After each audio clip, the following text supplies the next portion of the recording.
Isang U.S. journalist na kinilala bilang si Jeffrey Goldberg ang aksidenteng nai-add sa isang group chat kung saan pinag-usapan ng mga mataas na opisyal ng Estados Unidos, kabilang sina U.S. Defense Secretary Pete Hegseth at U.S. Vice President Jd Vance ang mga nalalapit na airstrikes laban sa mga houthi rebels sa Yemen.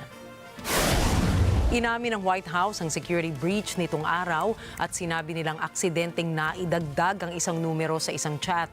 Maaalala ang mga airstrikes na inanunsyo ni U.S. President Donald Trump noong March 15 ay pinangungunahan ng mga detalye na ibinabahagi sa chat, kabilang ang impormasyon tungkol sa mga target at oras ng pag-atake na hindi ipinahayag ni Goldberg.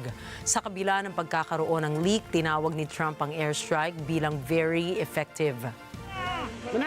Mr. President, your reaction to the story in The Atlantic that said that some of your top cabinet officials and aides had been discussing very sensitive material through Signal and included an Atlantic reporter for that. What is your response to that? I don't know anything about it. I'm not a big fan of The Atlantic. To me, it's a magazine that's going out of business. I think it's not much of a magazine, but I know nothing about it. You're saying that they had what? They were using Signal to coordinate on sensitive materials and having to do with what? Having to do with what? What were they talking about? With the Houthis. The Houthis? You mean the attack on the Houthis? Right. Well, it couldn't have been very effective because the attack was very effective. I can tell you that. I don't know anything about it. You're telling me about it for the first time. Ayon kasi sa kumalat na leak ng Estados Unidos, nagpadala umano si US Defense Secretary Hegseth ng detalyadong impormasyon tungkol sa strike, pati na ang oras ng pagsabog nito sa bahaging parte ng Yemen kung saan nakabase ang Houthi rebels. Your information about war plans against the Houthis in Yemen was shared with a journalist in The Atlantic, and were those details classified?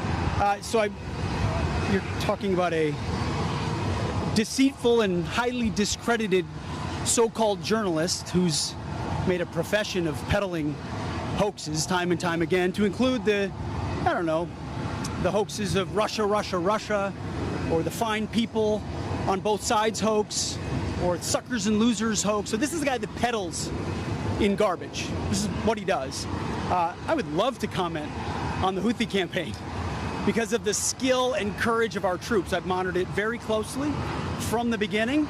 And you see, we've been managing 4 years of deferred maintenance under the Trump administration. Our troops, our sailors were getting shot at as targets. Our ships couldn't sail through. And when they did shoot back, it was purely defensively or at shacks in Yemen. President Trump said, no more.